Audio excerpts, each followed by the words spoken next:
Il est 7h34 sur Sud Radio et mon regard sur l'actualité avec cette question: la France aime-t-elle encore bosser? C'est une question qu'on n'ose jamais poser très franchement en France, tant elle est immédiatement chargée de morale, d'idéologie, de procès d'intention. Et pourtant elle est là, au cœur de tout. Cette question, la France aime-t-elle encore bosser? La question revient avec force à la lecture d'un rapport publié ce 5 mars par l'Observatoire du long terme. Et oui, c'est quelque chose qui existe véritablement en France.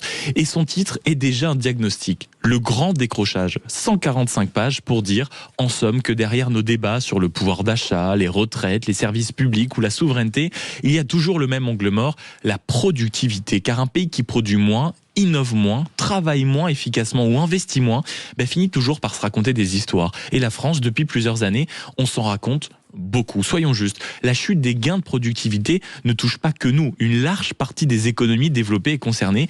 Mais chez nous, en France, le phénomène est beaucoup plus net, beaucoup plus profond et beaucoup plus inquiétant. Le premier point, qui est sans doute le plus grave, la recherche et l'innovation. Le levier de long terme, c'est-à-dire celui qui prépare l'avenir, celui qui permet d'inventer au lieu de subir, a été totalement mise en veille en France.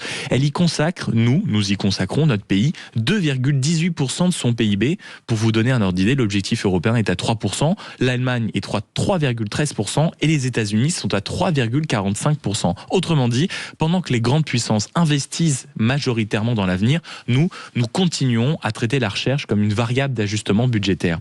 Les auteurs le disent clairement, si la France et l'Europe continuent à investir moins que les États-Unis et la Chine, le rattrapage deviendra impossible. Il recommande même d'exclure les dépenses de recherche de toute politique de rigueur.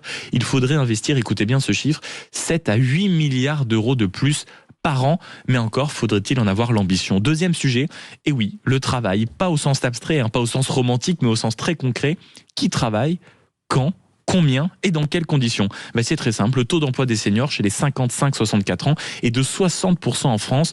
La moyenne de l'Union européenne est à 65 ans. Et chez les jeunes, en tout cas la moyenne européenne est à 65% de taux d'embauche. Et chez les jeunes de 15 à 24 ans, c'est pire. Seulement 35% en France travaillent contre 51% en Allemagne ou au Royaume-Uni. Alors on a beau multiplier les réformes, les rustines, les grands discours, le fait demeure, nous intégrons trop tard les jeunes au travail et nous écartons trop tôt les seniors. Et au fond, cela raconte quelque chose forcément de notre rapport collectif à l'effort, à la transmission et à la confiance. Car le rapport pointe aussi un autre mal français qui est la qualité du management et le manque de confiance envers les salariés. Nous sommes une société qui surveille plus qu'elle ne responsabilise, qui hiérarchise plus qu'elle ne libère et qui parle d'autonomie mais qui pratique en réalité la suspicion. Alors non, le problème français n'est pas seulement que les gens ne veulent plus travailler, c'est plus subtil et plus grave. Nous avons désorganisé le travail, découragé l'effort long et sous-investi dans l'intelligence et affaibli le lien entre mérite, innovation et prospérité. La productivité, ce n'est pas du tout un gros mot, ni un mot de technocrate. C'est ce qui permet de mieux payer,